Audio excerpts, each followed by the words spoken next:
¿Cuál es el análisis que haces de la situación en la Argentina? Buenas tardes, ya gracias por llamar.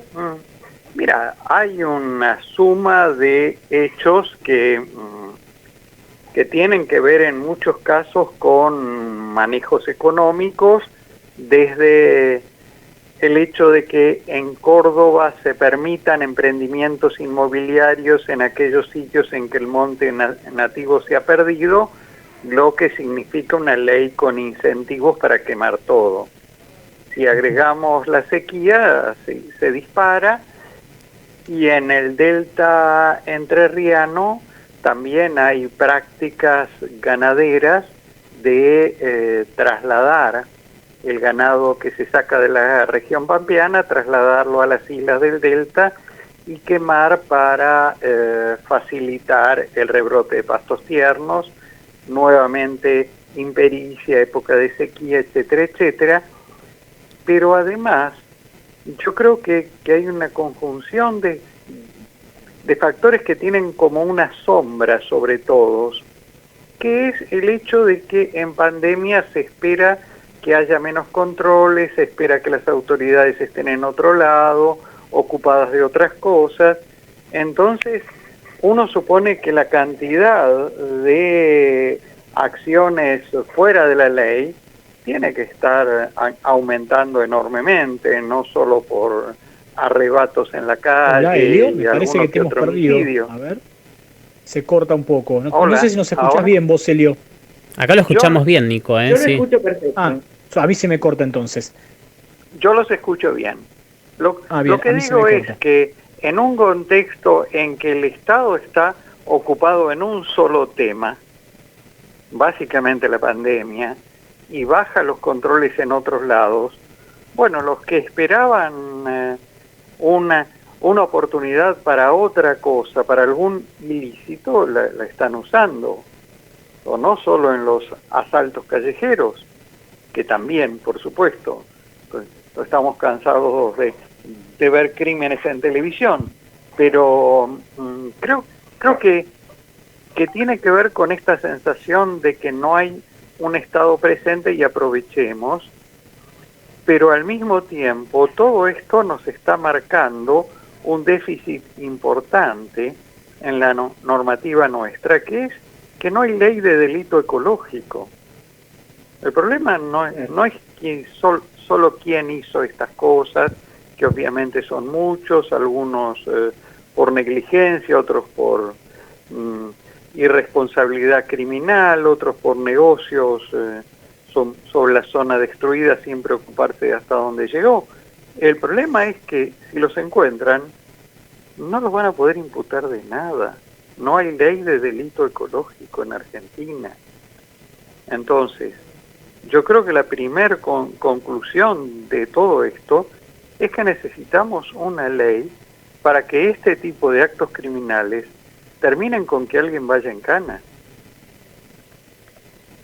Es esta la cosa. Esto ocurrió, con una, Elio, perdón, esto ocurrió en otro momento ocurrió que tantas provincias estuvieran en llamas como en este momento. No tengo ningún registro de eso. Inclusive en las grandes sequías no hubo nada parecido.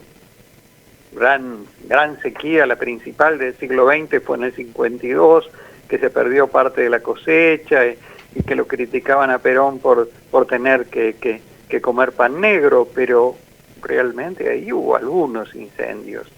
Y todos los años hay algunos incendios en algunas partes. Ahora, agreguemos, los eventos extremos están asociados al cambio climático, ha habido una sequía importante en varias zonas del país, asociada obviamente al cambio climático, que potenció estas acciones criminales. Entonces, una acción criminal que estuvo pensada para un espacio pequeño se les fue de las manos. Pero, bueno, si hay una motivación política de aprovechar esto para crear caos, puede ser, pero obviamente no tengo ninguna evidencia como para llegar a eso. Lo que digo Ahora, es si detrás de todo esto hay intereses económicos, como se dice, de que son para después hacer proyectos inmobiliarios, en Córdoba, esto con debe saberse certeza. a nivel justicia y a nivel político. ¿Cómo no se toman medidas? Eso habría que preguntárselo a las autoridades de cada lugar.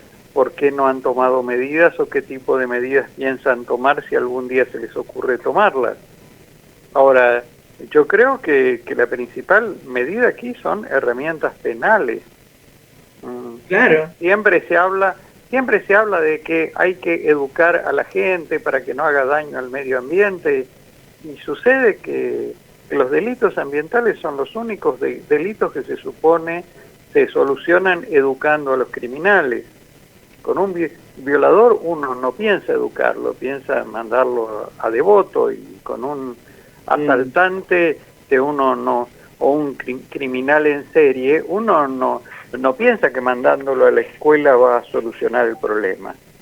Bueno, necesitamos herramientas penales para perseguir el delito ecológico, y este es un déficit muy importante en nuestro país, no lo tenemos. ¿Por qué lo del Delta no se hace nada? Perdón. Dale, Carmen, anda, Carmen. No, dale, Nico, después voy.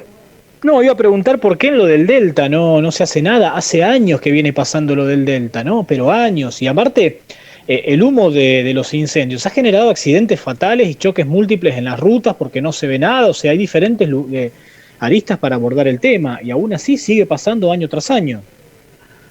Hay un montón, inclusive hay una experiencia en el 2008 que hubo enormes incendios, inclusive en Ciudad de Buenos Aires. Los incendios del Delta impidieron la circulación de vehículos, hubo que frenarla porque había accidentes en Ciudad de Buenos Aires, tamaño de humo.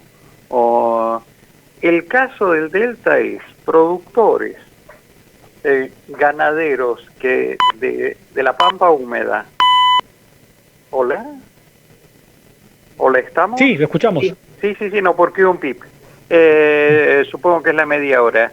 Hubo productores ganaderos de la pampa húmeda que mandan el ganado a las islas del Delta, queman todo para generar algo que se parezca a un paisaje o a un ecosistema pampeano en un lugar que no es así.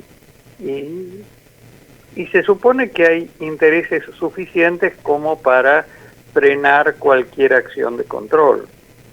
Ahora no es ignorancia, es negligencia. Los que están gestionando allí saben perfectamente qué es lo que va a hacer y además quién. Recordemos que en los municipios todos se conocen, de modo que no hay una acción de un enmascarado, que nadie sabe quién es. No, es el propietario de este campo, de este campo y de este campo. Ahora, si además están asociados políticamente a alguien, es otro tema. Claro. Elio, ¿se puede comparar lo que está ocurriendo en Argentina con lo que ocurrió en Brasil y en Australia? En Australia no, o hasta, por lo menos hasta donde yo sé, en Australia no, porque en Australia no eran tierras que se fueran a desforestar para darles un uso económico. En Australia fue una sequía espantosa y negligencia gubernamental. En Brasil sí, es decir, la destrucción de gran parte de la selva amazónica, de la zona de la Mata Atlántica y ahora del Pantanal, tienen mucho que ver con sacar la vegetación natural y poner alguna cosa que les sirva económicamente. Ahora, hay un dato que dio ayer la Fundación Vida Silvestre Argentina, que es un dato interesante. En Argentina se habla mucho del avance de la frontera agropecuaria. Por cada 3 hectáreas que se incorporan a la frontera agropecuaria, generalmente destruyendo bosque nativo, hay 2 hectáreas que se abandonan. Es decir, no es que queden produciendo. Avanza la frontera agropecuaria, producen, abandonan y después queman otra cosa. No hay nada parecido a sustentabilidad. Para nada. ¿Y las consecuencias de esto cuáles van a ser? Las de tantas hectáreas y miles de hectáreas quemadas, Helio. Mucho no sabemos y depende de cada lugar. Por ejemplo, en el caso de Córdoba, el monte nativo de Córdoba es el regulador de los arroyos. La destrucción del monte nativo de Córdoba significa que los arroyos van a terminar transformados en torrentes con inundaciones aguas abajo cuando llueve y sequías cuando no llueve. O sea, se va a alterar completamente el régimen hidrológico de Córdoba, provincia que hace años que tendría que haber declarado la emergencia hídrica. Bueno, lo que pasó en el 2009, en Tartagal, en Salta, una tala de árboles indiscriminada hizo que después un aluvión de agua y barro se llevara el pueblo prácticamente. Exactamente. Febrero del 2009. Una tala que fue hecha por exploraciones petroleras. Así que sí, agregamos, ese es uno de los fenómenos, pero hace 200 años una cantidad de naturalistas, entre ellos un francés llamado Alcides d'Orbigny, descubrieron que en las zonas deforestadas o en las zonas muy alteradas aparecían enfermedades que antes no existían en esos lugares. Y puede ser el origen de una pandemia como la que ahora estamos sufriendo. Claro. Es decir, las enfermedades, una cantidad de enfermedades que son potencialmente peligrosas para los seres humanos, están en reservorios naturales. Aquella historia del murciélago. Bueno, los murciélagos tuvieron millones de años para convivir con el patógeno del COVID-19. Si en cambio nos cruzamos nosotros con los murciélagos, y nosotros tenemos unos días para hacer la adaptación al patógeno que los murciélagos hicieron en millones de años. Bueno, el resultado es una pandemia. Ahora, ¿cuántas pandemias posibles, potenciales, tenemos en esa fauna que estaba en el monte y que ahora es expulsada por los incendios? Tal cual. Bueno, a mí me sorprende. Sí, Carmen. Dale. No, digo que me sorprende que cuando fue lo de los incendios en Australia, cuando fue lo del incendio en la Amazonia, todas las redes sociales reflejaban el desastre natural o el desastre ecológico o el desastre. No veo a casi ninguno publicar nada sobre lo que está pasando en nuestro país. Me parece que hay una indiferencia o hay intereses de otra índole que están llevando más la atención, ¿no? Bueno, claro, esto de que las redes sociales te muestran lo que estás buscando. A mí me llega todo el tiempo, pero supongo que yo vivo en una burbuja ecologista y vos no. Pero realmente en los medios de comunicación, que son parecidos a los que nosotros leemos, ahí está absolutamente subestimado el tema.